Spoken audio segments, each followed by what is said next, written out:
Tom Hickmann is the City of Bend Engineering and Infrastructure Planning Department Director, focusing on oversight and implementation of all master plans and capital improvement projects. He is a civil engineer with over 25 years' experience in wastewater, stormwater, water supply, water rights, system design, hydraulic modeling, utility management, and utility master planning. He has been credited with bringing innovative ideas to the city, solving challenging issues, and overseeing record infrastructure growth in one of the country's fastest growing cities. He is noted for championing a unique approach to big ticket infrastructure decision making and bringing these concepts to engineering audiences nationwide, which is absolutely true because we had the pleasure of not only meeting Tom, but hearing his presentation at the Utilities Management Conference in San Antonio this past February. And you have some huge, huge fans in Texas, Tom. I'm a huge music person and a movie buff, and so I'm used to being starstruck, but never in all my days that I think I would be starstruck about getting to talk to an engineer out in Oregon. But we're definitely a little starstruck right now. Well, thank you. I've never had fans in Texas yet, so. We'll start that fan base. Yeah, we will. We'll be your fan club presidents. Yeah. So you're going to hear this whole presentation. This whole interview is based around this presentation that really we, to be honest, have not stopped talking about since we saw it. We actually just talked about you this morning to another director who we were like, do you know Tom Hickmann? You should. So we've been talking about that presentation for a while now. But what was really cool was that the first thing that you did in your presentation at UMC was you made this connection that Bend isn't just the city you work in, but it's where you live. And it really demonstrated this vested interest in the well-being of the city. And that seems simple, but there's power in that kind of ownership and accountability. So tell us a little bit more about Bend, your city, and the specific community you live and work in. Yeah, so, well, Bend is my home. So having grown up here, I do have a vested interest in it, and I feel very fortunate to play the role that I do. Bend has been a rapidly growing city. When I was a kid here, the city actually was dying. It was actually going the other direction. Wow. Very small town. The logging industry that supported its economic base was going away. And, when I finished high school here, there really was no economic opportunity here for me to stay. And so I left, which ended up being a good thing, as for any of us when we are forced to make a change that we don't want to make. There's often opportunity in that. Yes. So, when I left Bend, Ben made a pretty big change to a tourism-based town at the time, and became very popular for tourists. And of course, with tourists coming here and visiting, seeing the scenery, seeing the activities, people wanted to move here. And so the economic base shifted, and as a result, that trend has not stopped. And so we started to grow pretty rapidly in the late 80s. And we have been growing ever since. We've had some lulls, but even during the downturn, we still were growing at around 2%, 3%. Wow. During the downturn. So what that has resulted in is here we were with this small town, very kind of small town attitude, frankly, and small town skill sets. To be honest with you. And that was not meeting the needs of the growing community in terms of the infrastructure planning, in terms of the infrastructure investments that needed to be made. I was fortunate enough, I came back to the city here. I got a job as a consultant here in 2001, and was a consultant. And one of my biggest clients was the city of Bend, Oregon. And I rapidly became very frustrated with my client.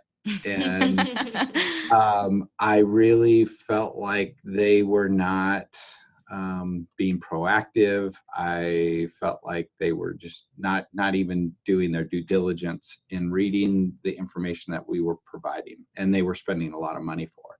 Yeah. And I hit a point in my career where I had some choices to make, and I realized I could continue to complain about government, or I could actually take some sort of active role.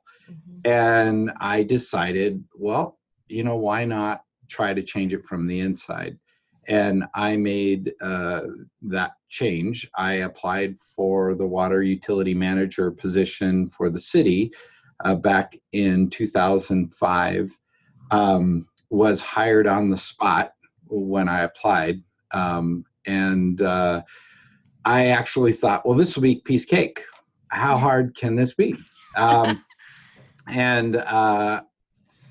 Within 3 months, I realized what I had bitten off was a massive issue to deal with. It from there has evolved. Went through a lot of challenges. And my first probably 3 to 4 years at the city were actually fighting internal policies and internal values. Oh, yeah. Yep. It was not dealing with the community. It was dealing internally. Yeah. And it was by far some of the most difficult things I have ever done professionally. Because I was forced to address individuals where they were good people, but their values, their views of things were not lining up with where we needed to go. Wow. Yeah. Wow. So it was it's been a big change. Yeah. And we've now been since about 2011, as a result of a lot of the change, we are now on a record level of investment, and have been for years, in our infrastructure. What's remarkable about that is since about 2014, we've had unbelievable community support in that investment. And that was another very significant, monumental change that we got to, that took years to accomplish. Mm-hmm. So I want to kind of set the stage as we sort of move into the presentation that won our hearts and minds. Was we're at UMC, and we're obviously in there because we know that this is going to be a presentation on communication. And you're telling the story of how, I think you said it was like your midlife crisis, and you said, so instead of getting myself a Corvette, I went back to school. So was this for a master's degree? It was for a master's in public administration. That's right. And as you're telling this story, as the communicators in the audience, your story was a very powerful moment of validation for us, when an engineer is at the podium telling the story where he says, my thesis was going to be based on a subject where I would basically debunk the need or the value of communication because it's just fluff and we don't really need it. And then you admitted to the audience that you essentially proved yourself wrong. And so I know what that felt like from my chair in the audience, but give us your perspective on that. Yeah. So at the time,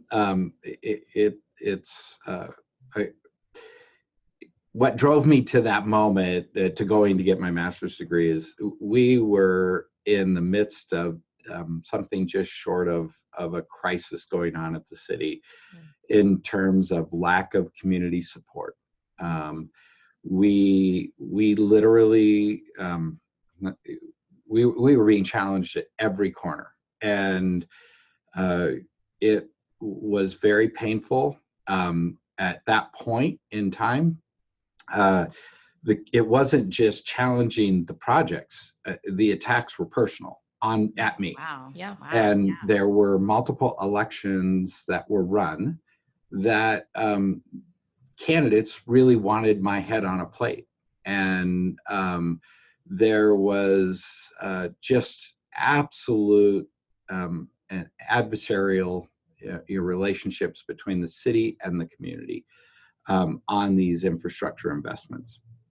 And I realized at that point in my career that my skill set had run out, frankly. As an engineer, I could do all the engineering. The engineering, actually, at that point, I used to kid, and I still kid, and I upset a lot of engineers with this, is the engineering is easy. You get down to formulas and you do your thing, and that part is the fun part. It's the easy part.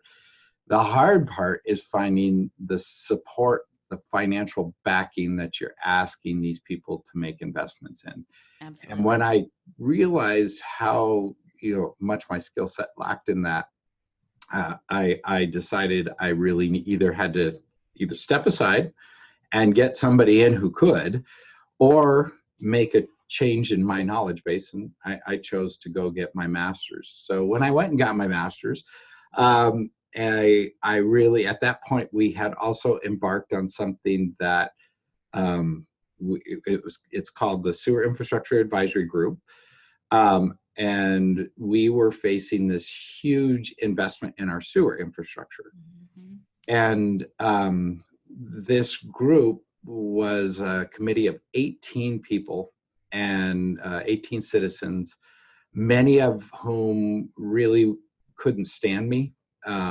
Personally, they really were didn't want anything to do with me.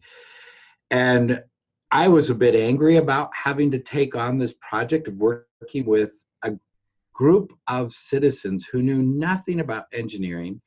And here I was going to have to sit with them for years, talking to them about engineering behind master planning. Yeah. And so in the master's program, I thought, oh, this will be great. What a great opportunity to prove my point. Wow. To prove that there's no way this can work. Yeah. And so I did try to focus my entire thesis in that direction. And of course, the master's program took a couple of years, and this infrastructure advisory group took a couple of years. But as I learned skill sets within my master's program, I started viewing my role in government very differently than what it was.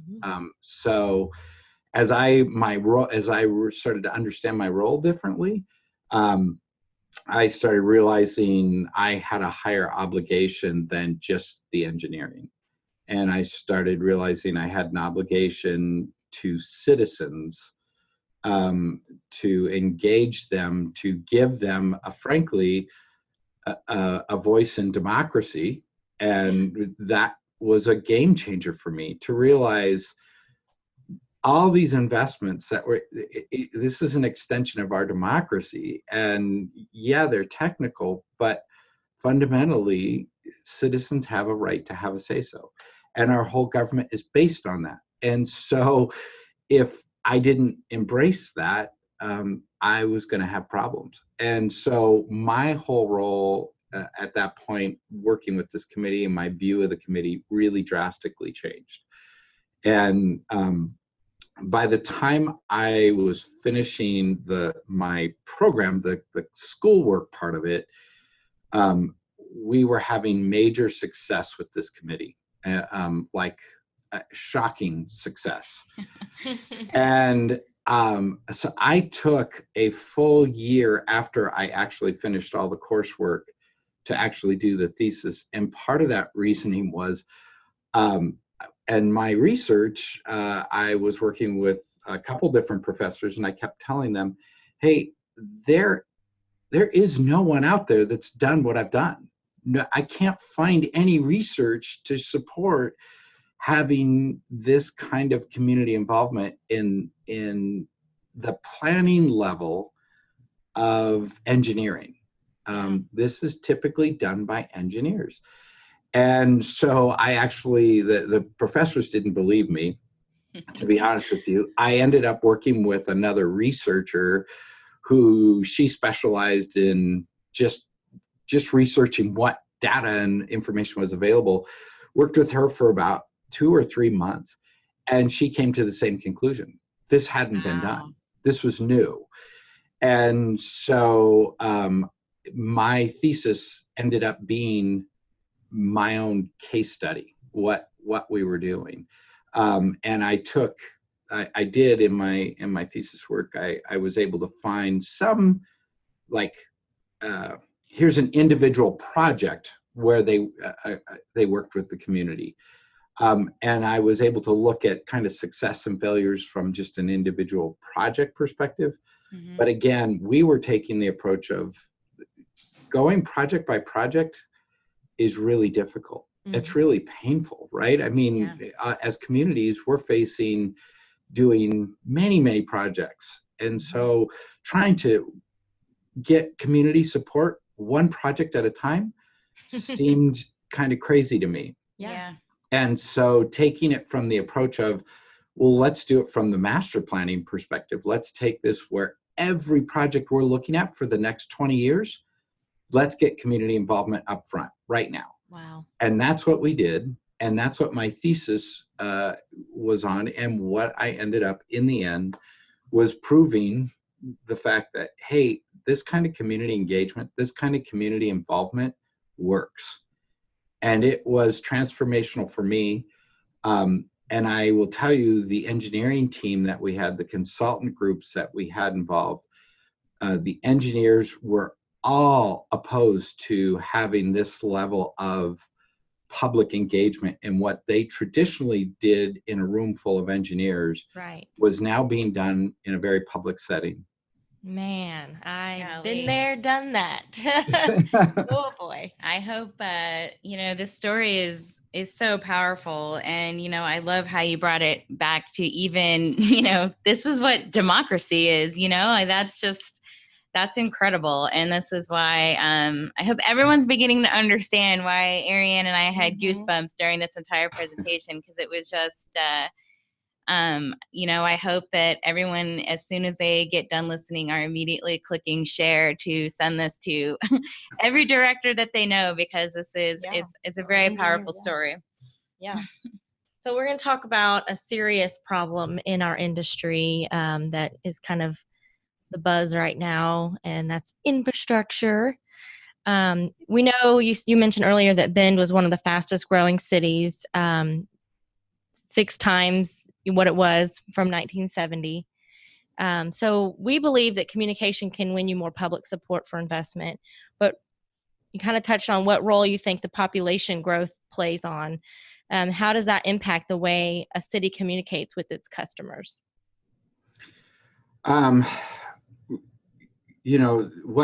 What's happening across the country is we're seeing citizens that are demanding a voice in their government at every level. Yep. And that is not a partisan issue. It crosses party lines. So with our community, when it was growing so rapidly, so fast, we were bringing in and still are bringing in people from other communities that in some cases they had that, and they came here, and not having that was not acceptable. It was not okay. And that's part of what caught us a little bit flat-footed, in my opinion, is the community's values and expectations changed faster than what we did as a government.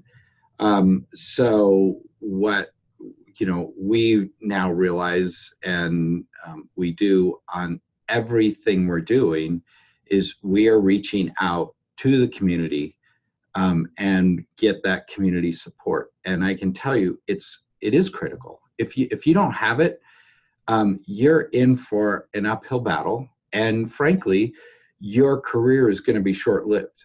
Yeah. And I'm seeing this at every level, that in order to achieve what we need to get done in terms of infrastructure investment, you have to get that community support. And the faster your community is growing, the more critical it is. It really, you can't get there without them. And I think in my experience, what I've seen in talking about this issue, and giving many presentations on it, and talking to a lot of directors from across the country, a lot of directors, and mostly engineers, do not want to talk to the community. They want to be able to tell the community, this is needed. We have to do this. Accept it and let's move on. And they get very uncomfortable in having to do this public engagement, public dialogue. So I think, to answer your question, if you don't engage your customers, you're on a path for failure, in my opinion. I really don't think you can succeed. Yeah. And most of the times people think of population growth in terms of the economy or obvious things like infrastructure needs. But from a communication standpoint, I look at that in terms of all of these transplants here coming from different places that are maybe used to different things and different ways of having business done around them related to their city, which, you kind of touched on, where there was a difference in expectation level as people were coming and who were used to being communicated with in different ways. And so kind of keeping that in mind when it's really fun to say, yes, I don't know if it's fun to say that you're the fastest, one of the fastest growing cities in the country. It's a double-edged sword. Yeah, it's a double-edged sword, really, in terms of just learning this new community that's growing every single day, that are coming from, across the country, maybe even across the world in some cases. It is, but I think it's also a great opportunity to grow personally, and it's a great opportunity for careers to grow. And one of the things that I look at, I'm a little bit older now, and a lot of the citizens I'm starting to deal with now are in their mid-20s to mid-30s, and their values are different than their expectations are different. Yep. What they expect from their government is different. Yep. And so even if your community isn't necessarily growing but you're dealing with different generational values here. And these new generational values, I think, have some substance and merit that are, hey, we better listen and start, adjusting. And again, if we don't, I just don't think your career is sustainable if you don't. Absolutely. Love it. So at UMC, you mentioned that during your master's program, you learned, and you kind of already touched on this, that it's not just about there's more people, but there's different expectations now, higher expectations maybe in terms of the customer service that they receive, or like you said, they want to be involved in the decision-making process. Even the expectations of the people that you're hiring now, their expectations of what they expect in their place of work are different now. So how did you reach those findings? Were those kind of a part of your thesis research, and was that through surveys or kind of this is some valid evidence that people can use to make a case for improved communication. So where can we find your thesis so we can use that and cite that? Well, I can certainly send you my thesis. Yes. Watch out, we'll send it around the world. Yeah. Well, I was going to say, you might be one of 10 people that have read it. So, Oh, just wait. But some of the information I gathered, it was a combination of it. First, from a community perspective, we do community surveys here, and we reach out to the community, and we ask the community essentially, how are we doing? And across the board, we don't limit it to even, it's a citywide survey. So we're looking at how are we providing police services? How are we providing fire services? And then down to utilities. How are we doing? How often do you guys do that? About every 2 years. Every 2 years. Yeah. So, and it's not a cheap necessarily investment to do. But the information you get from that, I think, is pretty valuable, because it becomes a metric to see, oh, they actually think we're doing a good job. What I caution, it's really interesting because our industry has done a really good job at sheltering us from the community. Yeah. We really have. And so it's funny that the first couple of years we were doing these surveys, we were getting really high marks from the community in terms of like water and sewer, services that we were providing. But yet we were lacking the public support to make the investments. And it was like, well, that's odd. They're giving us really high scores, but they're not supporting these investments. They're fighting us. They're electing people that are saying they're going to stop these projects. So what I started looking at was the survey questions. And when you hire people who do these surveys, they often ask you, well, what should we ask? Well, if I don't want the community to really be weighing in, I'm going to ask a very generic question. Yeah. Right? I'm going to ask something that's, like, how's your water pressure? How's the water taste? Yeah. Yeah. And it's not to the root of, so how do you feel as a community about making a $80 million or $100 billion investment in the water supply to keep it redundant and robust, and we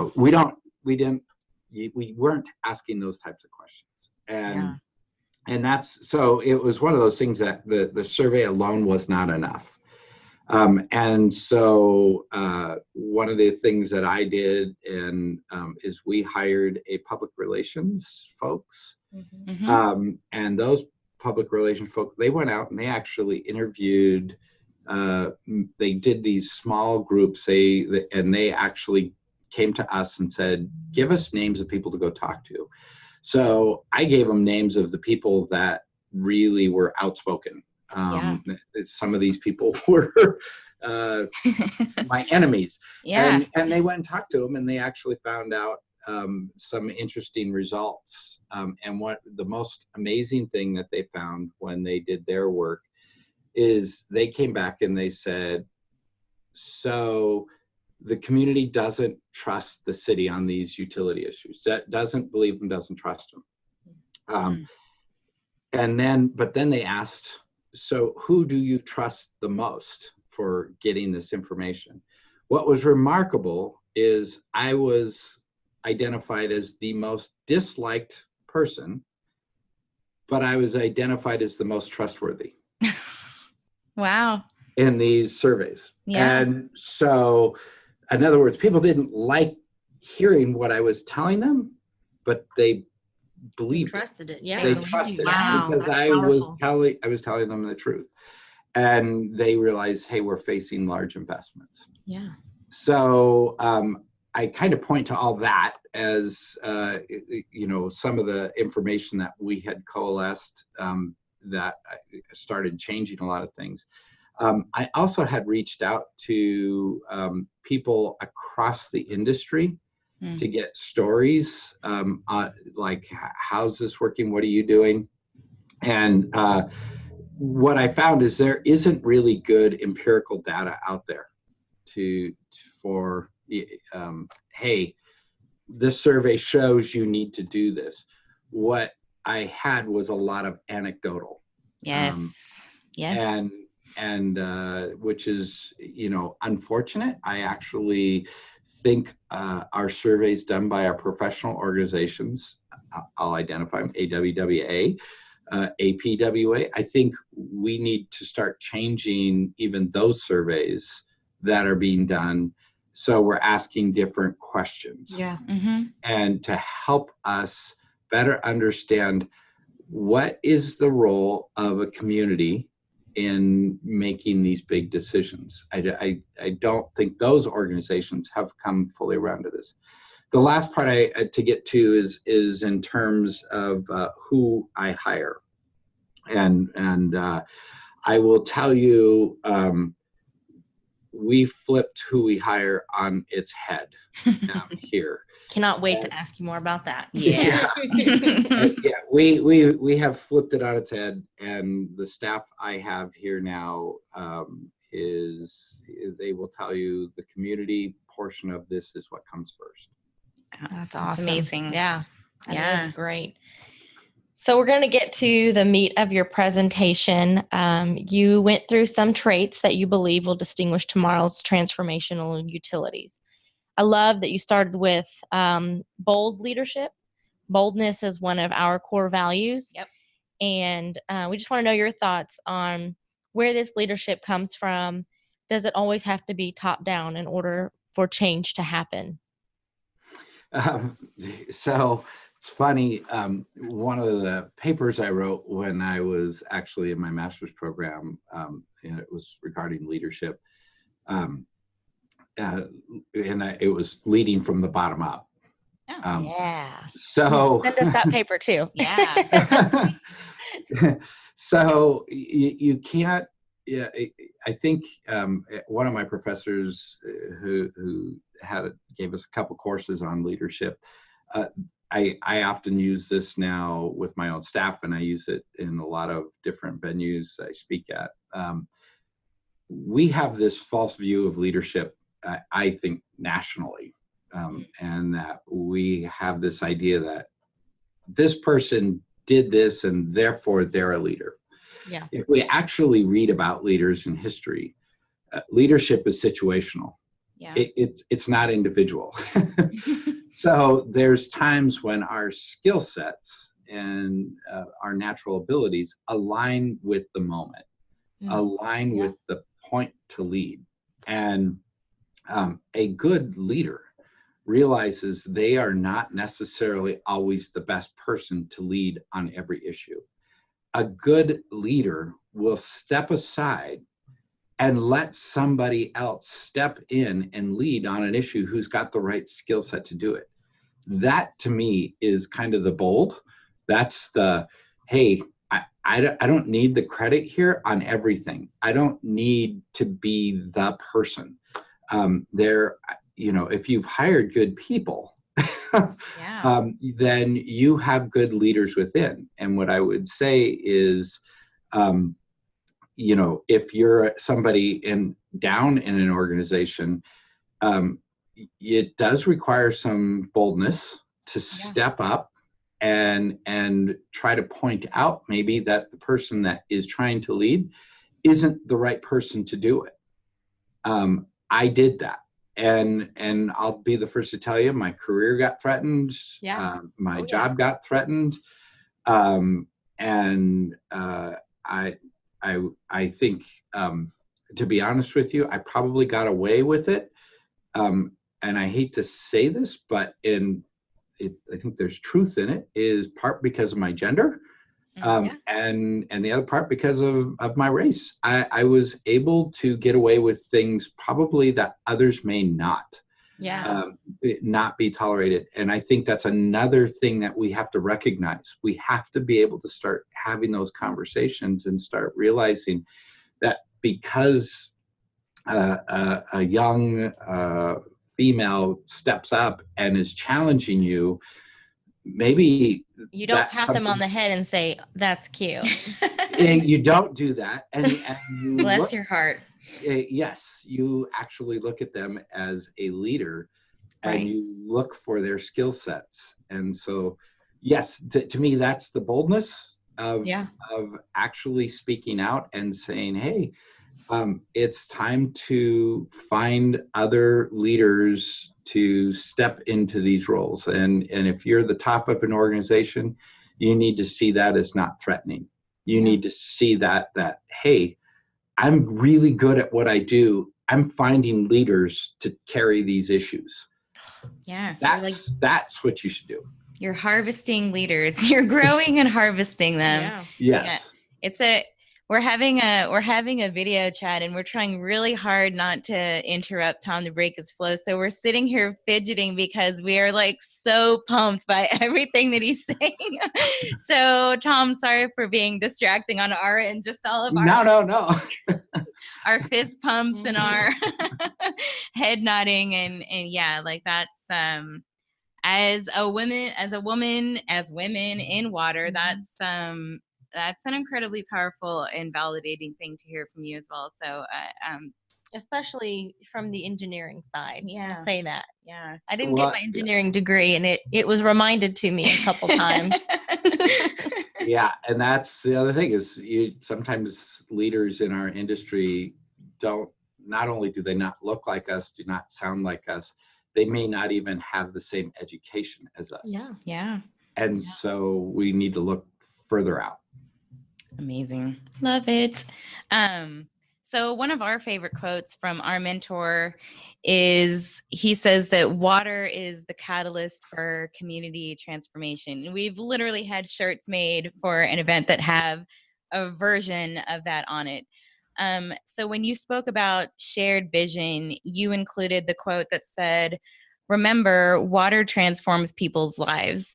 And you talked about the importance of making your customers a part of the shared vision, but yet so many times utilities are afraid to engage with customers because, they've been burned in the past, and you yourself have definitely experienced that. Or, they're already imagining what the worst case scenario of response from their customers is going to be. So we, in the presentation, you had a photo that said it was the Bridge Creek pipeline replacement. If it's that or any other project, like, talk to us about how you actually did include the public in those projects. So that project was my transformational project. That was the project that transformed me and everything I understand and everything I believe.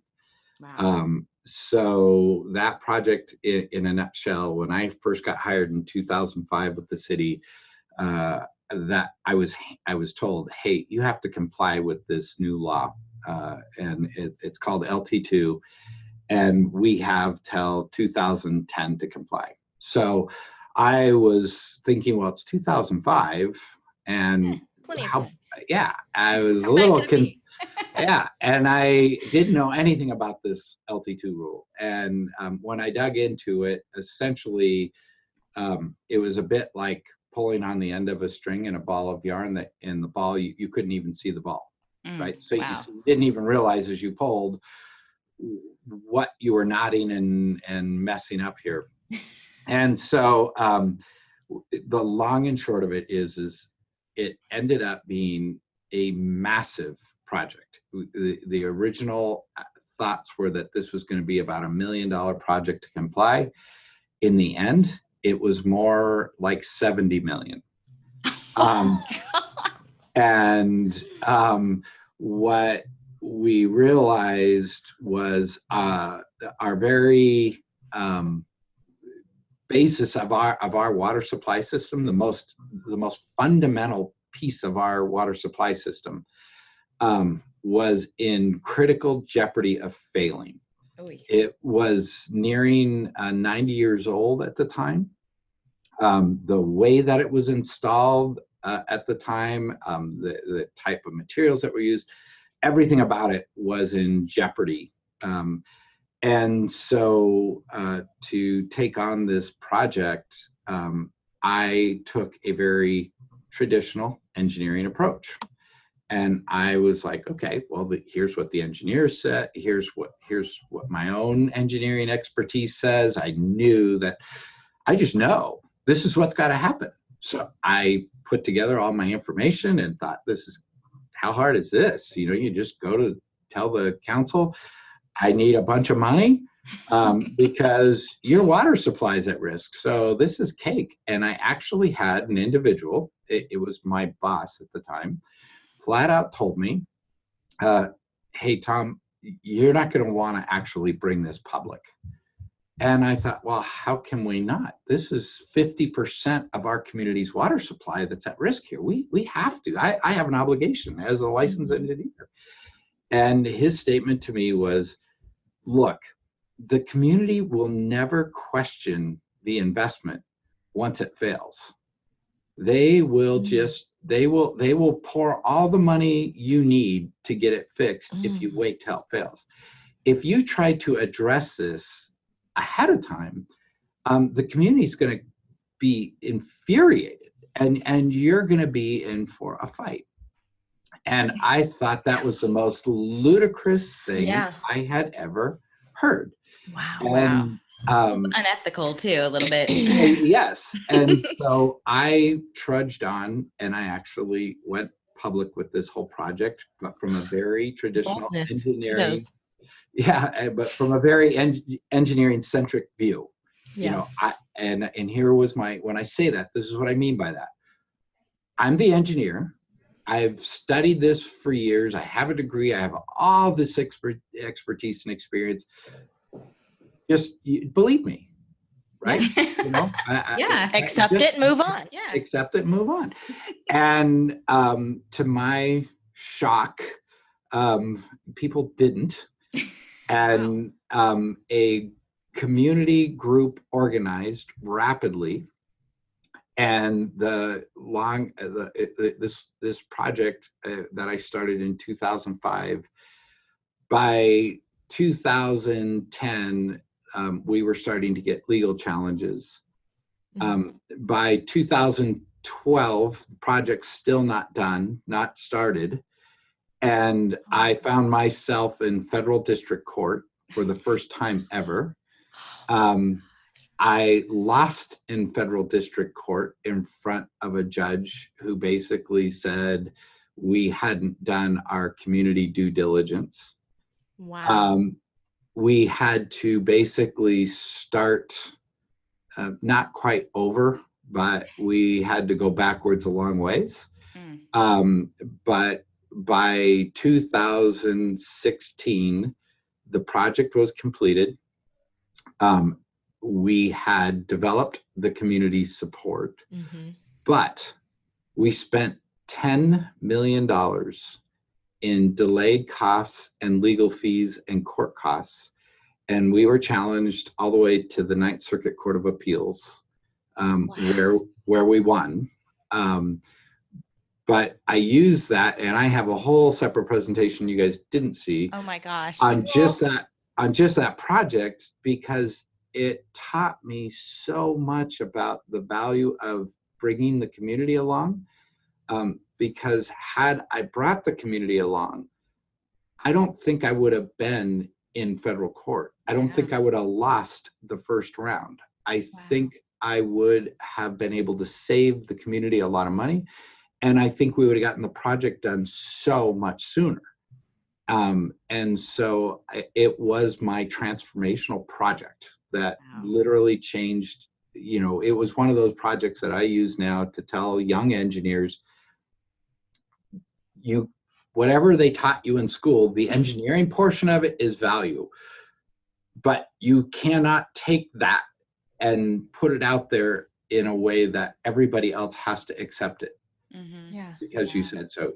There's another piece to engineering here, and that's dealing with the community, working with the public, and getting them on board on these projects. And if you don't do it, you do it to your own peril, and you will find yourself in very uncomfortable and difficult situations that you're going to regret. Yeah.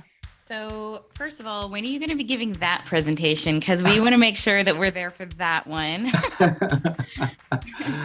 So kind of what you're saying is making me think of this presentation that we saw George Hawkins give at Imagine H2O in March, where he was talking about the IQ-EQ equation, where you have the IQ side that's that's where the engineer and finance and technology is all in. But the EQ side is that communication piece and knowing how to engage and get people on board with what you're trying to accomplish, and the critical importance of being able to be skilled kind of on both of those levels, sides of the equation. So what do you think a way there what do you think the way is for engineers to learn more of that side? Or is it more of getting the right team together to handle that side, but getting them to work together and respect the value of each side of that equation? Well, I think it's twofold. One, I think there needs to be some curriculum added to the engineering side of this. We have to pull in engineers during their course studies into the idea of working with the public. So that's, to me, is part of this. But having said that, I think a lot of engineers, we've all heard the joke, I think, how do you know an engineer is an extrovert? You know, they look at your shoelaces instead of their own. So engineers typically, they're kind of wired to, they're not really social creatures. They're certainly not political creatures. They went into engineering often because they didn't like those things, right? Yeah. So if you don't like those things, and then you have to understand then that you have to develop a team in order to address those things. And so that's one of the critical things that we do now. So one of the things, every new hire, I hire everybody in my department at every level. We have them do the Strengths Finder. I don't know if you've ever done that. Yeah. So we have them do Strengths Finder so we can find out what their strengths are. And if you look, guess what? Engineers have very similar strengths. And they also, what you don't see usually are those kind of social things rise to the top for them.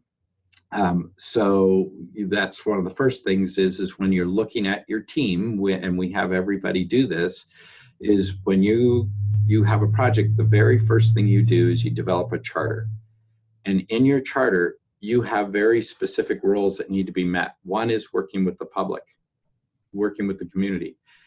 If you don't have somebody on your team that has that skill set, you have to get them.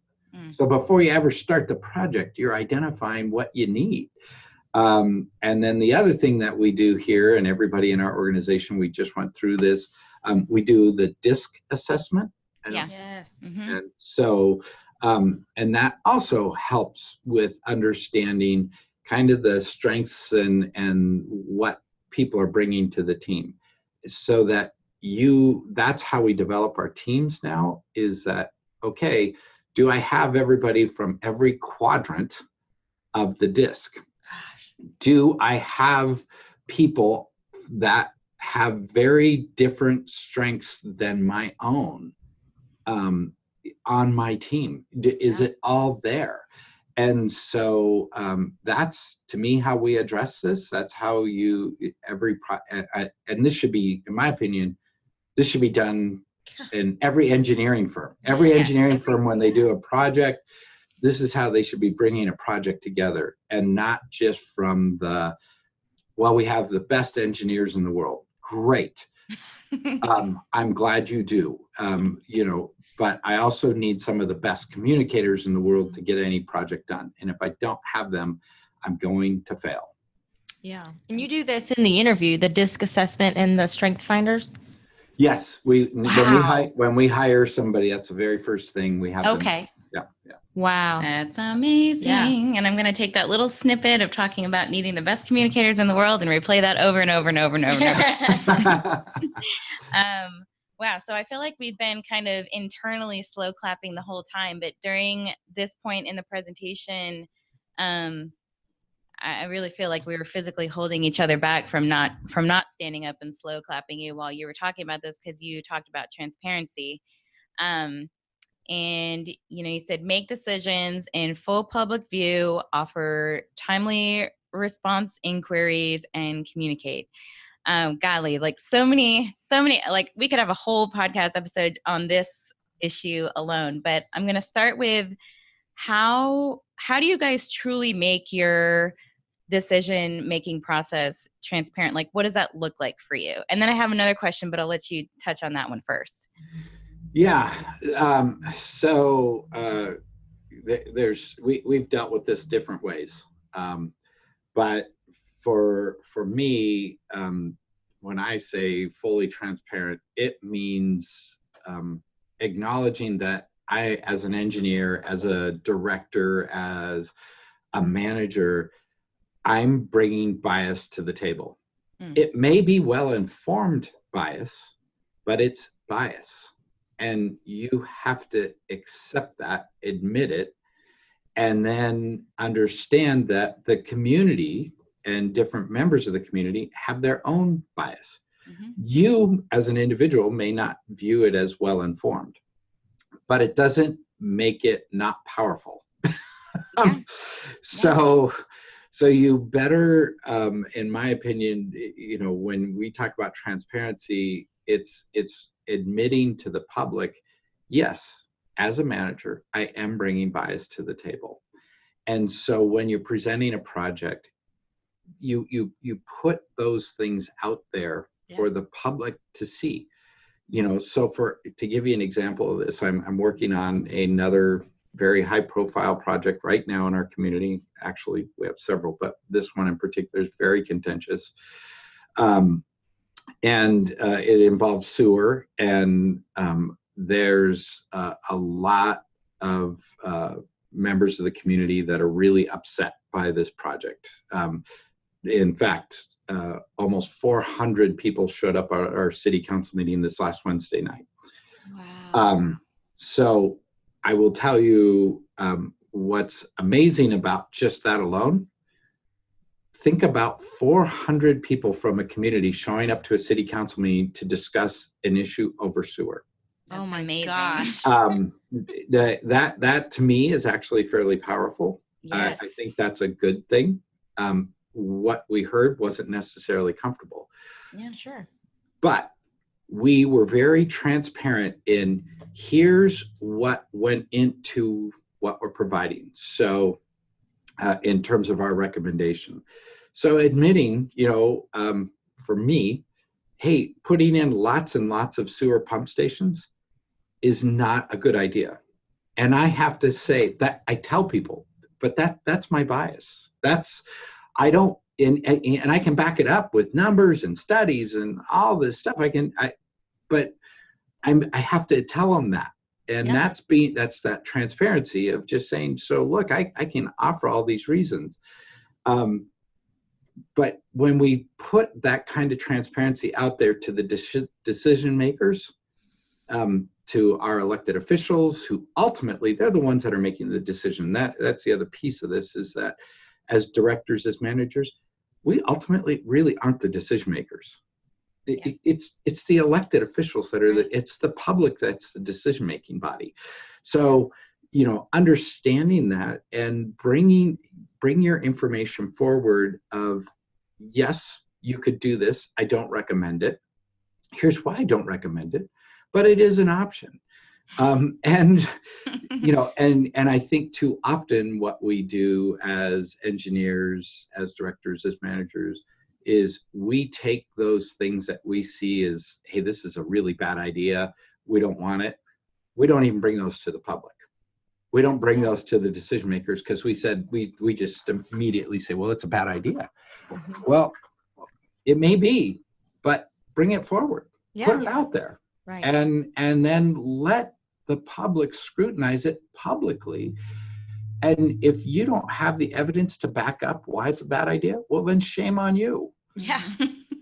It's not the public's responsibility to do that. That's yours. Yep. So that's what I mean by transparency. I will also throw in quickly,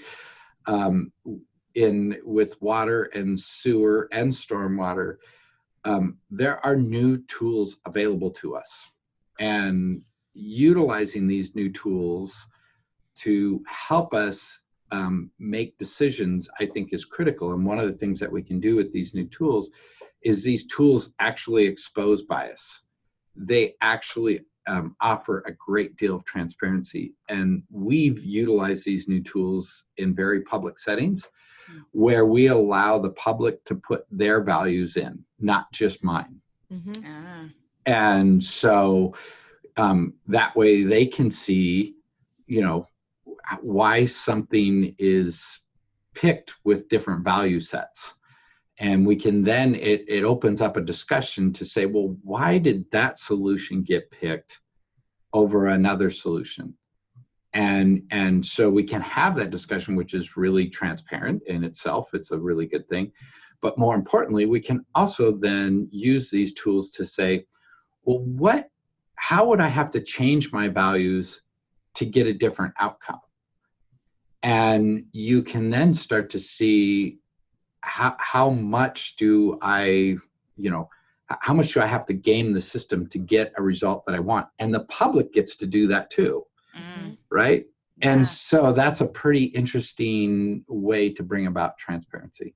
Can you give any examples of those tools? I can. Okay. So the one that I use, and I'm not a salesman, I'm not a spokesperson for them. I utilize their product. You don't have to say the company name if you don't want, or just the idea. Well, it's a software. It's a software tool. Yeah. And the software tool actually right now, and I've looked at a lot of these. It's the only one out there that actually can do this. And what this software tool does is it uses genetic algorithms to optimize hydraulic systems. And so this firm that has developed this technology, they were the founders of it going back to, I think, the late 70s, early 80s. And this technology is used pretty widely in like Australia, New Zealand, Europe, America, as we are late adopters. Yes. And while more and more people are using this here in the United States, 10 years ago, it was hardly used at all. Yeah. And what this tool, this software tool allows me to put in my value sets, and then it uses these algorithms to generate results. And so you can kind of see, well, what happens if I put in a different value set? Well, I get different results. And that's why I'm saying that's the kind of tool I'm talking about, where I can put in my value sets and I'm going to get one result, but somebody else can put in their value sets and they can get a different result. And what the discussion that happens is, in my opinion, is kind of transformational, because the discussion that results isn't an argument about any individual project or result of projects. The conversation steers around values. Yeah. Isn't that what we should be doing? Yes. Shouldn't it be a value-based decision? And that's what this tool allows you to have, those kinds of conversations. And we've now repeated that a couple different times using that tool and been very successful in doing it.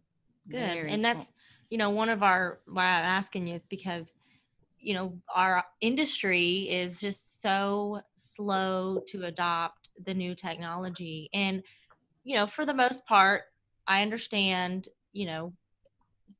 why, but you also do have to evolve. And if you have those tools out there that can grow you like that, that's amazing. And so any small or mid-sized city or any size city who is having those fears, y'all call Tom Hickmann right now.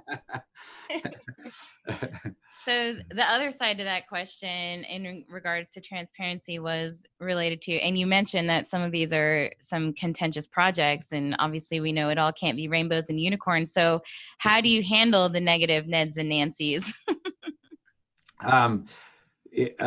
That's funny. So I'm going to give a little story here. So as I grew up as a kid, and I would run into challenges as a kid, my dad always, every time, little kid being in tears, or as I got older dealing with challenges in school or whatever, he'd always say, you need to be more like an elephant. And I never really, I just kind of would laugh or whatever, and see that it's kind of his affectionate way of supporting him, but I never asked him, right? Yeah. So later on as an adult, I was like, why do you say that? Why do you, what's the deal? And he said, look, elephants have incredibly thick skin. Mm-hmm. Yeah. And they walk through a jungle, and there are sharp sticks and really sharp grass, and there's bugs and critters and all kinds of things that bite, and it doesn't stop them. They go through that jungle anyways. And he said they pick their direction and they go. He said you need to be an elephant. You just pick your direction and go. And so, Nice. so that's something that I have learned a lot in my career, is realizing that these very negative people that you can deal with, the naysayers, the people that attack you personally, Yeah.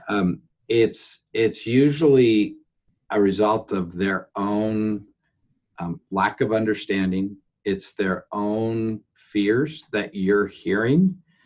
And if you can learn to step back, realize, you know what, I'm going the right direction. Yeah. Don't take these things personally. Don't let them get to your core. And I can tell you, there's stuff online. When we were going through some contentious projects for, I had city council members publicly on TV call me a liar. Wow. That was upsetting to me. That really hit my core values and credibility. But learning to realize, hey, maybe they're saying that, but it's not to get to me. I mean, it's not, they don't necessarily really mean that. Yeah. And learning to step back, that, the issue I'm bringing forward is what's contentious. The issue that I'm trying to get done, that's really the thing that I'm trying to carry forward.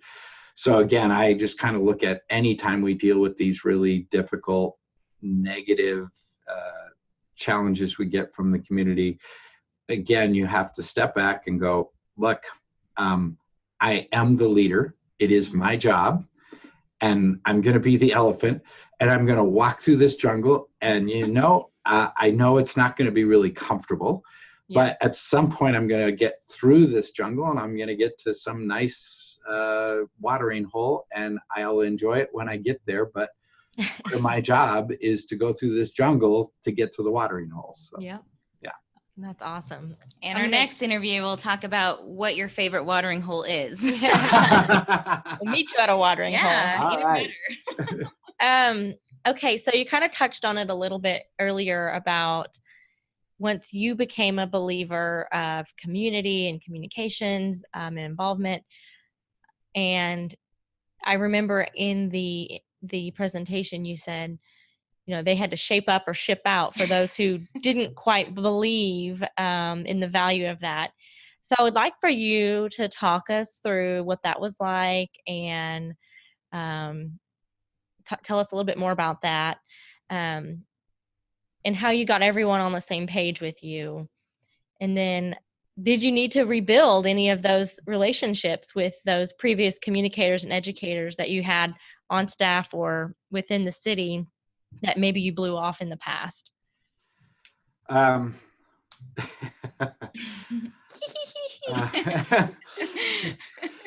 So people don't get fired in the city. Okay. So I Yeah. want to know more about this. Ship out. Shape up, ship out, believe, don't believe. Yeah. well, I call it creative firing. How's Ooh. that?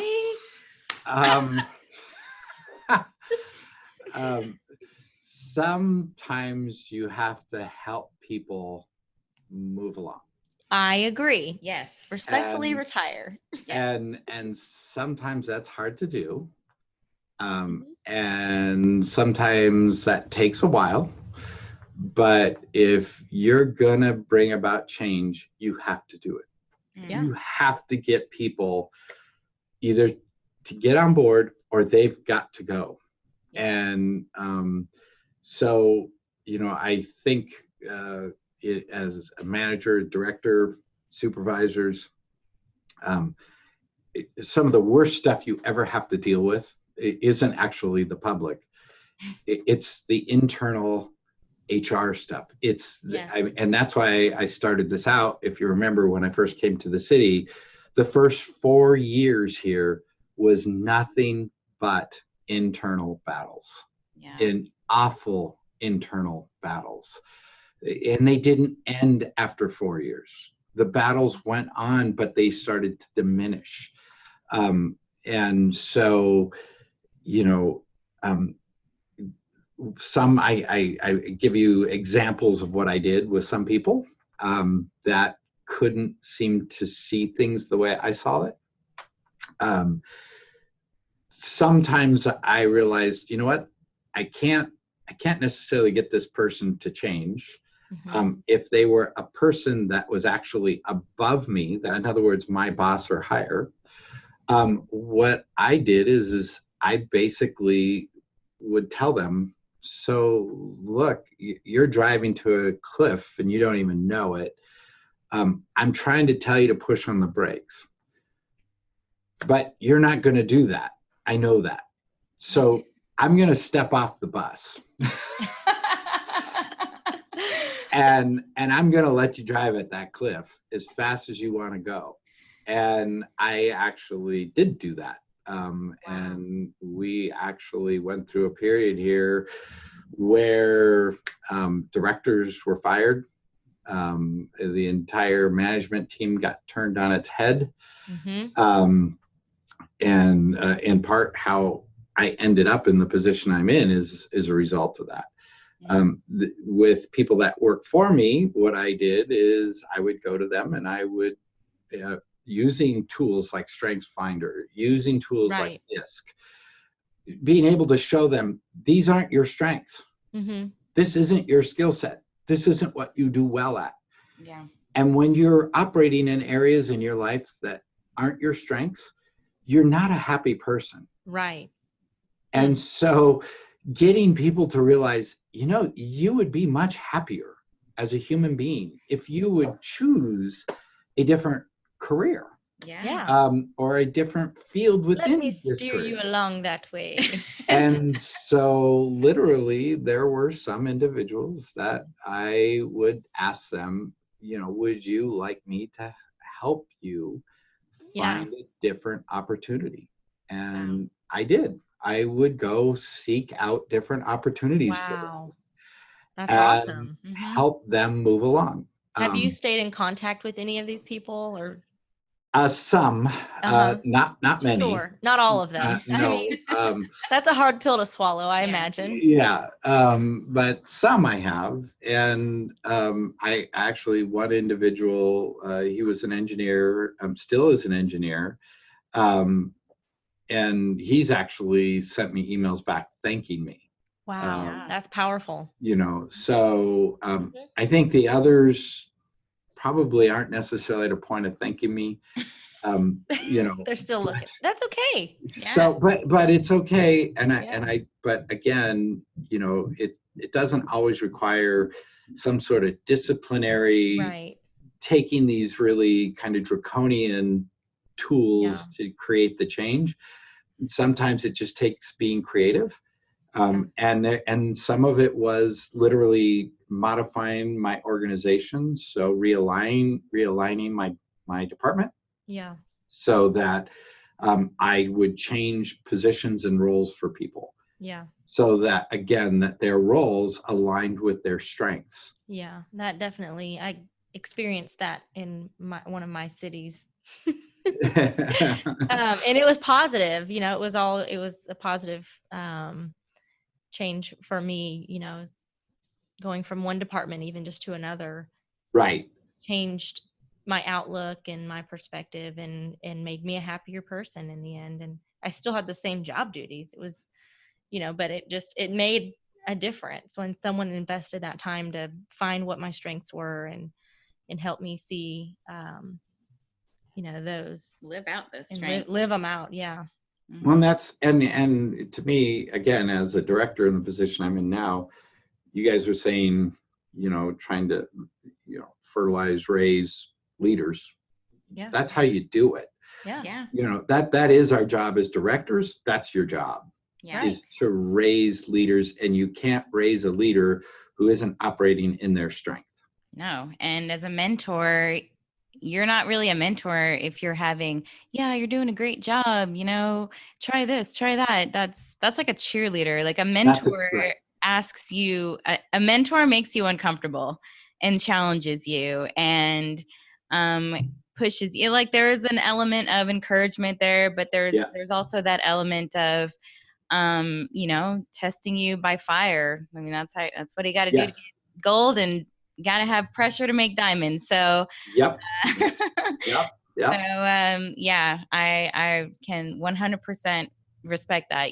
No one wants to get fired or let go or redirected, but I'm such a firm believer in that there's a reason that things happen, and then if you don't woe is me it and just, okay, well, here's where I'm at now. What am I going to do? Capitalize on that. Well, the other way to look at this as a director, if you don't do these things, go back to what I said earlier, the community is changing. The workforce is changing.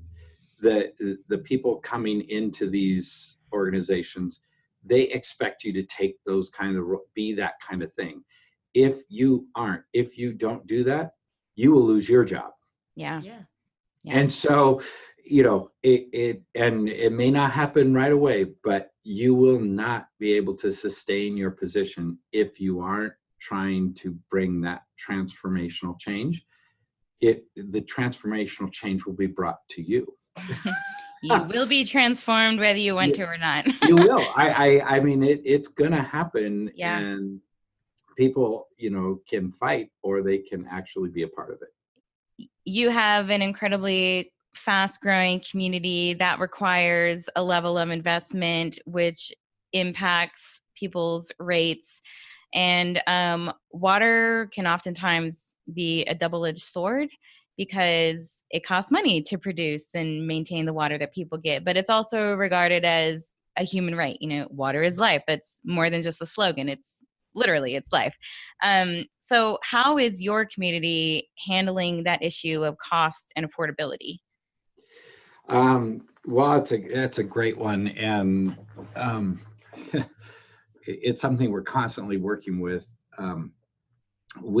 So first off, going back to when I started with the city in 2005, we only had a 5-year rate model, and that rate model was completely insufficient for really doing the financial planning that we needed to do. And so we worked very hard with our finance department, our legal department, and it literally took years. But what we ended up doing is realigning our master planning with our financial planning and tied them directly together, so that we now have a 20-year financial rate plan. And what that allows us to do is to start putting projects into the rate model 20 years in advance of actually needing to do it. Yeah. So that allows you to see rather significant projects coming, for lack of a better term, no pun intended, down the pipe. Seeing all that coming from such a long ways out, what you end up doing is lessening your rate impacts. And that's a big piece of affordability, right? Yes. So most people can deal with and handle the inflationary increase, a 2%, a 3% rate increase year to year. What most people can't handle is when you start getting into 9, 10, 12, 15, 20% rate increases. That's where, to me, that's where the affordability issue becomes really, really challenging. So for us, what we had to do, because we didn't have really robust master planning tied directly to our financial planning, what we had to do was accept the fact that we had to have very significant rate increases in early on. And we did. We had double-digit rate increases on water. We had double-digit increases on our sewer. And that made things very ugly. Sure. Even if people understood the need to do the projects, it made people really upset. Oh, yeah. And so what we've worked really hard at is getting that down, getting those rate increases down into single digits, and preferably most of them down now to inflationary indexes. So, but that took years to do. We're still not there on the sewer side. When you talk about affordability, how it's currently defined by the government, I think it's EPA, it's like 2% of your income for water and 2% for sewer. So I think a total of 4% for water and sewer. That doesn't necessarily capture affordability. Yeah. Because a lot of people are dealing with different economic pressures than what we've dealt with in the past. Things are not the same. And so I don't know that that's actually a really good indicator for defining affordability. And I think we need to, one, start having a better conversation with the EPA about, look, the whole median income is changing. Yeah. Somebody at median income anymore may still be struggling. Yes. And often is, right? Ding, ding, ding, ding. Yeah, I hear you. So the reality is, if you look, I just got done putting my 2 kids through college. The cost of college now, whether you're talking in state or out of state, is huge. And you trying to save for your retirement, you can't hardly put enough money away just to take care of your future. Right. And most kids now can't afford to take on the level of debt of college, and many colleges aren't even allowing these kids to take on the debt. So the parents are forced to. Ding, ding, ding, ding. Yeah. So it's a really ugly situation when we've got to look at affordability in a different light. Yeah. But with all that said, we are trying to address affordability through programs that help low income. But even that, we don't have any kind of perfect model at this point. And I will tell you, we were just talking about this the other day. Our sewer rates 10 years ago were about $30 per household. Today, they're at about almost 60. Yep. Wow. And we suspect that they really need to be at about 75 to get to a point that we can get to a sustainable increase from that point forward. So that's, and I would say my experience in talking to a lot of individuals across the country that, that are water managers or sewer utility managers, in talking to them, what they're struggling with this same issue. And I think the biggest issue is what I've seen, and I hate to blame kind of past people, but I don't think our industry kept up for probably a period of about 2 decades. Yeah. For a kicking period that can down the road. For about 2 decades, I think there were managers that really enjoyed 0% rate increases. Woohoo! And that went on for a long time, and that has all caught up with us, and it has financially compounded to where we're facing across the country very significant increases. And this is an ongoing discussion and needs to continue. And I don't think there's an easy answer at this point. No, that's why I feel like everyone that I saw walked away from that conference feeling, first of all, very happy that it felt like the beginning of as you say, a conversation that needs to continue to be happening, because every community and utility situation is unique. And while we can learn from one another, it's going to take kind of that collaboration and brainstorming of like, well, what are you doing? What are you doing? What are you doing? I mean, that's if I could add to that real quick, one of the things that, in our own community, when our community back in the late 70s actually put in its first sewer system in 1978, the funding to put in the main collector lines, interceptor lines, and the sewer plant, that was 95% funded through federal grants. The community paid for 5%. Wow.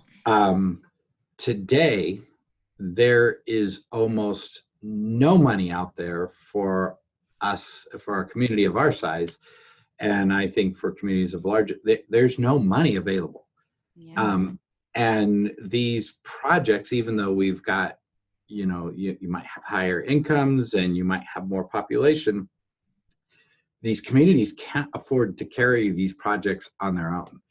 And yet we are at record low funding of infrastructure, whether you're talking water, sewer, stormwater, or transportation. The last I checked, we're at about 1.9% of the GDP. If you look, when we often like to point to when we were, for lack of a better term, when we were great. So in the 50s, we were at about 5 or 6% of our GDP. And so I would argue, if there was something that was great historically that we're not doing great anymore, is that. I've actually met with all of our congressional leaders. I've met with our senators and for the state of Oregon, and I've met with our congressmen and had this discussion with them about this issue and telling them, look, we've got to change this. This has to change. And I realize it isn't sexy, but this gets to affordability. You know what's even less sexy? Poop in the streets. It is less sexy. I agree with you. Let's just accept it. What's the alternative? Yeah. I would agree with you.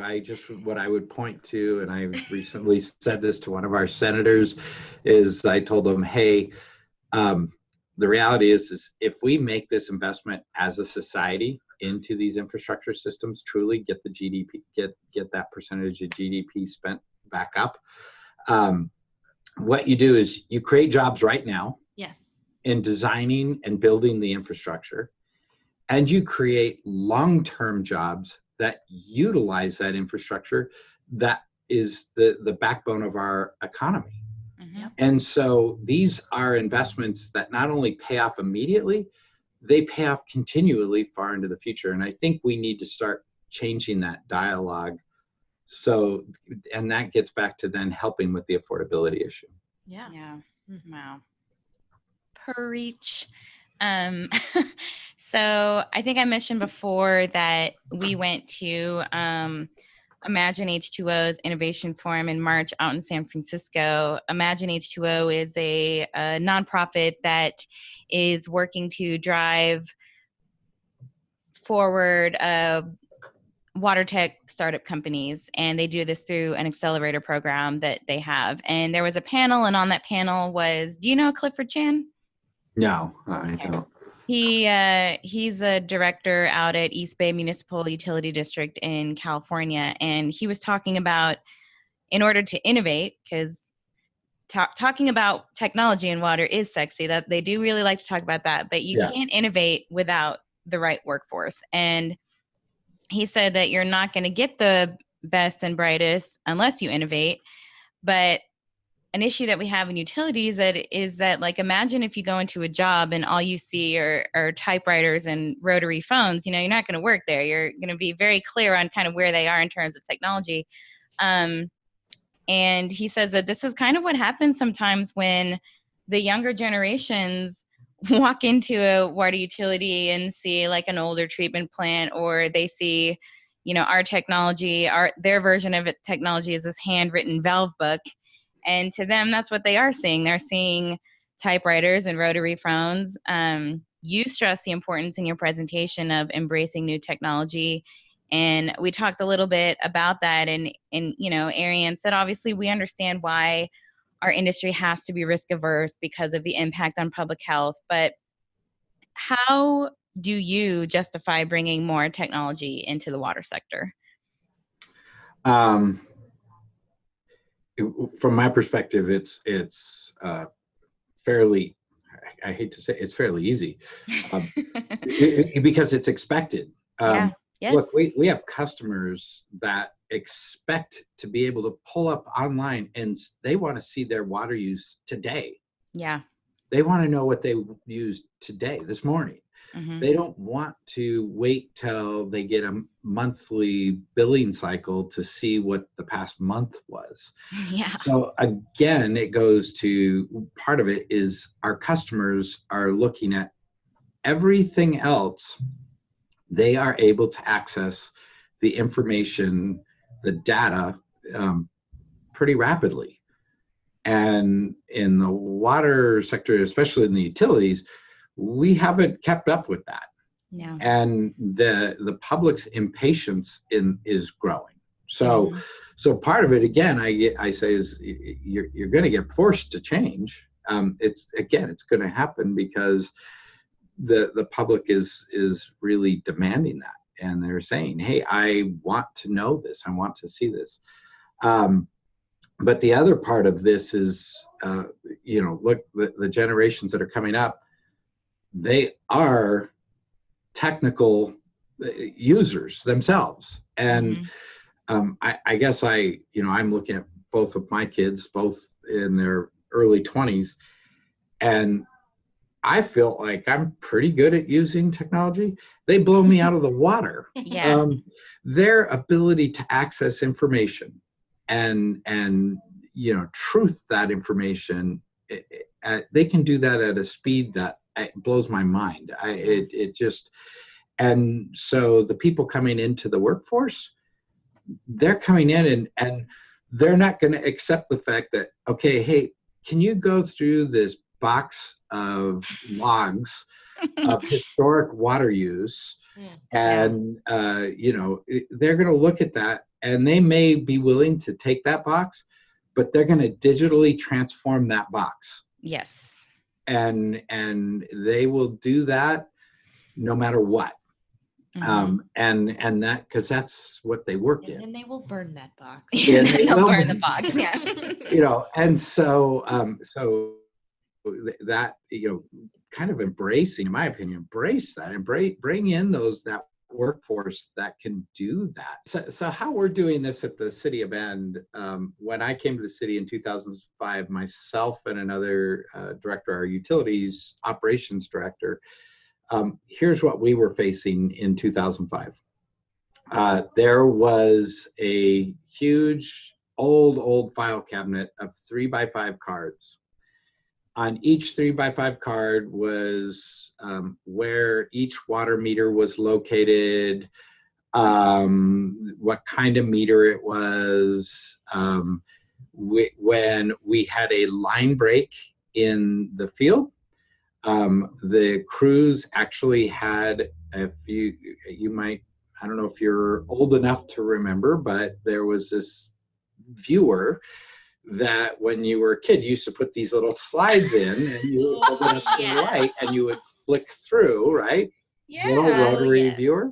They're making a comeback. Yeah. So our crews would literally go into the streets, and like at night, they would look up at a street light and they would flick through this viewer till they found the little microfiche that showed the layout of the system that they were in front of. This was in 2005.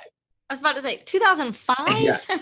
So I can tell you the first time I saw this kind of stuff, I was just like, you've got to be kidding me. I really thought they were playing a spoof on me, and they weren't.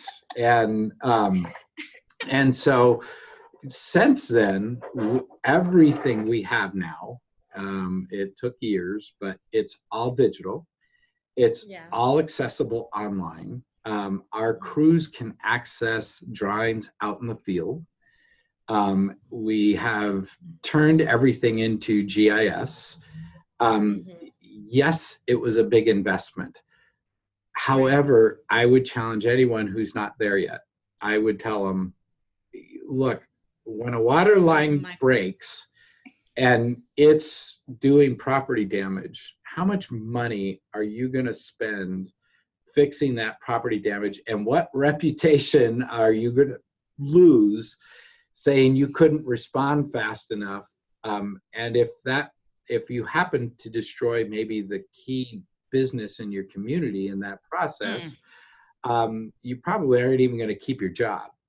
So it seems to me it's a pretty worthwhile investment into the technology that we need today, that is GIS, database information, tied to all of our water systems.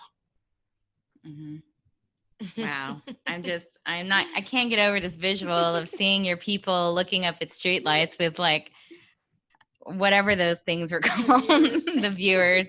It was pretty, it was amazing. That will forever be emblazoned on my mind. I love it. So wow, that's a great example of how technology is definitely great, a good thing. But you know, Arianne and I are still very passionate about kind of that human touch.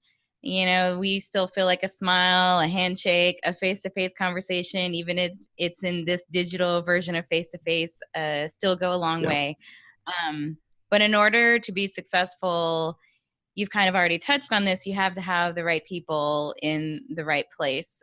So what are some ways that cities and water departments can begin to transform their workforces? You touched on this with the DISC and the strength finders. And what if they're starting from kind of square one, where you were at in that position where you had some difficult decisions to make? You need to develop support. You have to develop that support. One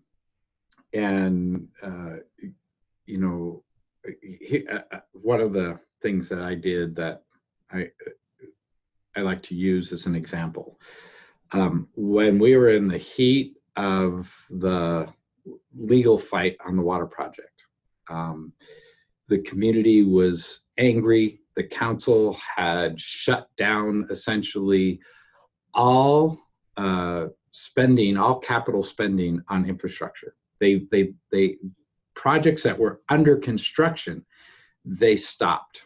Wow. So we were kind of at that really ugly point in time.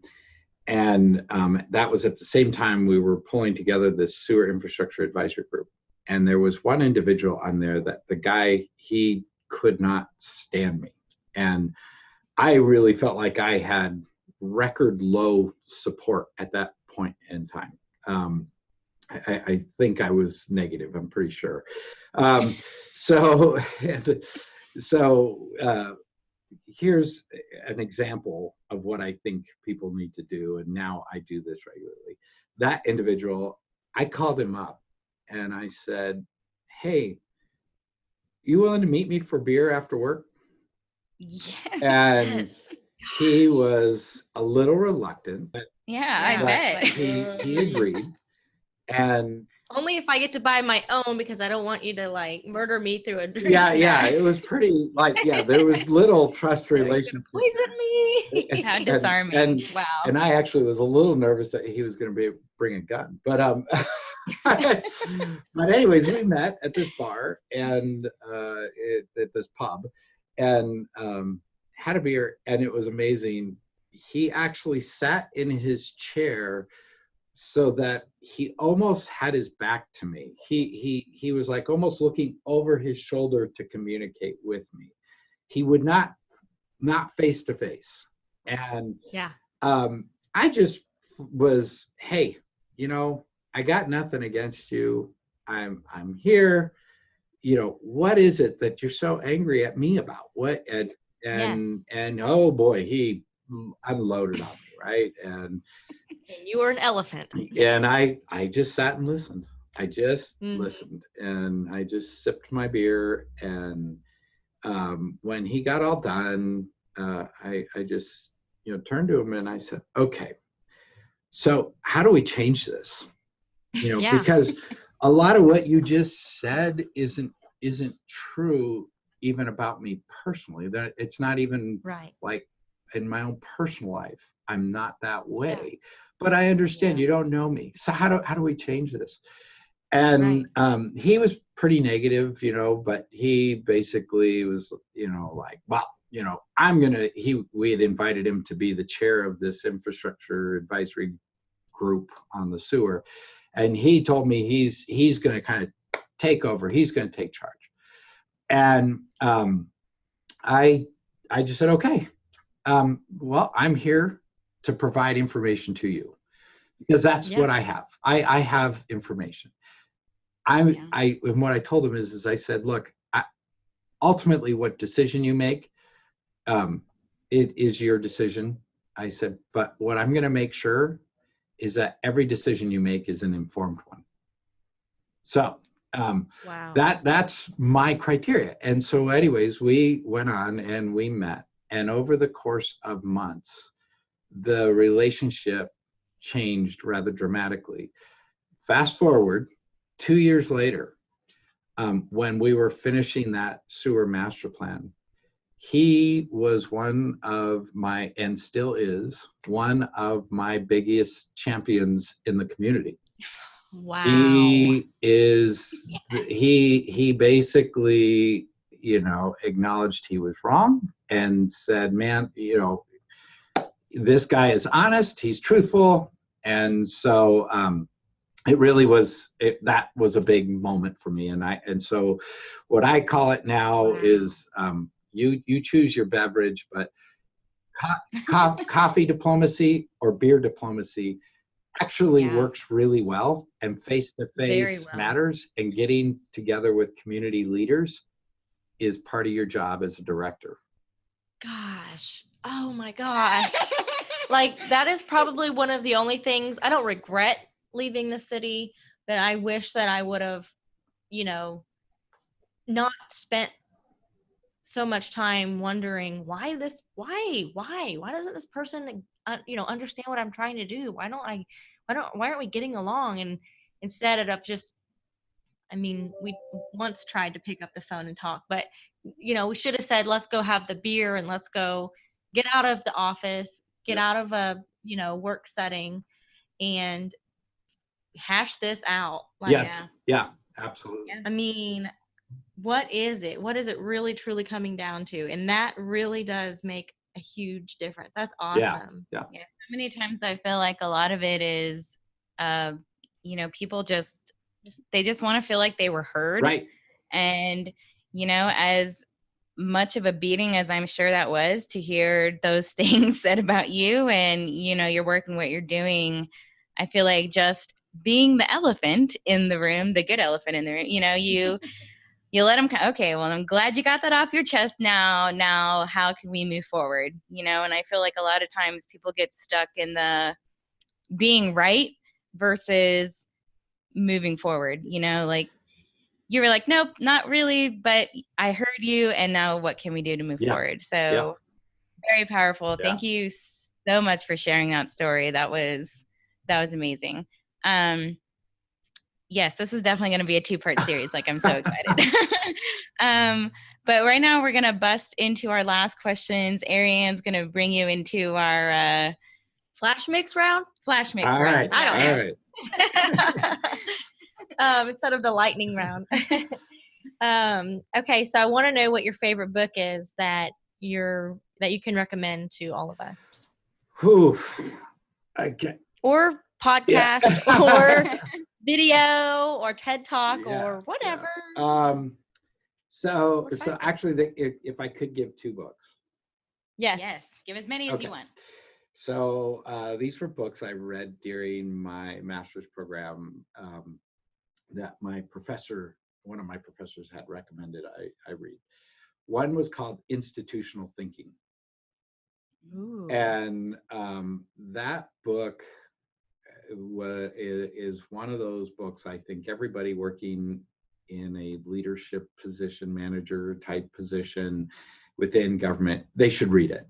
It's a quick read, short read, but I think we have lost the value of institutional thinking, and I will tell, in my view, we've lost that across the board. So much of what we're struggling with is the institutional thinking that created great institutions has been deeply eroded. So that book is critical. The other one is Plain Honest Men, and realize it's a bit gender biased, but what I liked about that book was a historical book on that somebody gathered all of the notes from the Constitutional Convention. Wow. And they wrote this book of the arguments and what arguments were going on during the Constitutional Convention. And in my opinion, it's not only relevant today, because I think we've lost the context of the arguments that were made around our own Constitution. What we often forget about at a local government level, our rights and powers actually are derived from those early arguments. And we don't even realize that. Many of us don't realize that our authority in these local governments actually go all the way back to that.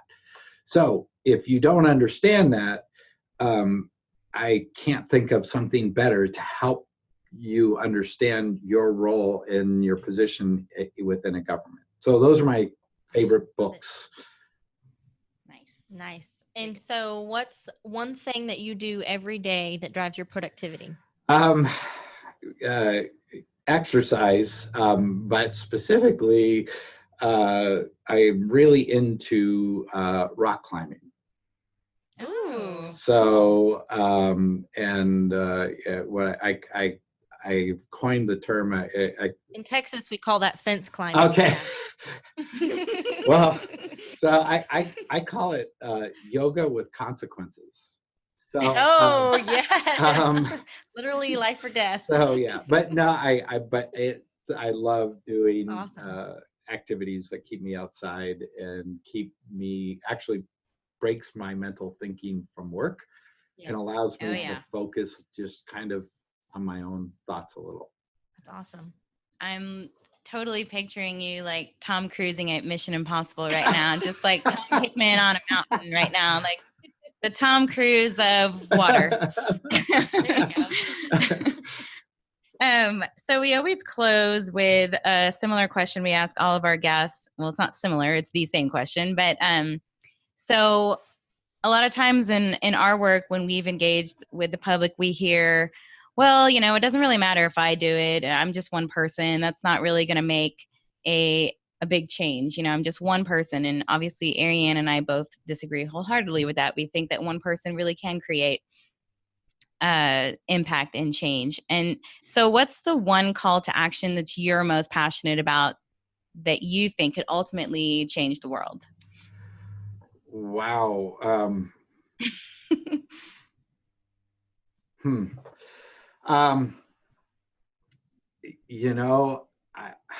Boy, the one thing that's a little tough. And I had read that question, and I was going to say, come I on. know I did, and We gave you the question. I know, and I've been thinking about it, but it's hard. It is a tough one. But I guess what I would say is get informed. I mean, educate yourself, and what I mean by that is stop seeking information that validates what you already know or believe. Yes. Yes. Can you say that one more time? One more time. Stop seeking information that validates what you already know or Yes. what you're already comfortable with. Start seeking information that makes you uncomfortable. Start seeking information that takes you outside your comfort zone. And there's so many great books out there that can help you do that can challenge that. So find an author that maybe doesn't think like you at all. In fact, maybe they come from a totally different view. Read it, and don't spend every moment of reading it from the perspective of defending your own position, but read it from the perspective of understanding theirs. And if we all did that, we may all be able to have much better conversations. And in real life, instead of these, what we now have is positional conversations. Right? That's all. Too much of the conversations we have today are arguing and defending positions rather than seeking understanding and how we can move together as a society. This is, wow, what an honor. This conversation is awesome. So thank you so much we went over time, and then I'm so glad that your schedule allowed for us to be able to finish the conversation because it's been amazing. So thank you. Powerful. Yes, very powerful. Thank you. Where's the next place you're speaking? I'm actually speaking at a conference here in Bend in October. It's kind of funny, and I'm kind of honored. It's the Northwest Oregon Planners. So they've invited me as an engineer to speak to planners over this very issue. That one of the things I'm telling planners is, so as an engineer, I've had to learn how to speak planning language. I'm telling planners, you got to learn how to speak engineering because that's how we're going to plan better communities. We got to start speaking each other's languages better. So I'm speaking, I think an hour and a half long. Are you going to write a book on how to speak engineer for us? Yes, please. You're not the first person that's asked me that. I think there's something there. I have several times during this conversation looked up at this book called Creativity Inc. by Ed Catmull, who founded Pixar. It's an incredible book about like leadership and management, and it's one of my favorite books. And I'm just like, I feel like I'm talking to the Ed Catmull of the water industry. Wow. We need to get Tom to write a book. We'll help you. All right, I would take that help. So. And I'll start by having you send me everything you wrote in grad school, including your thesis. I will do that. Okay. Awesome. Amazing.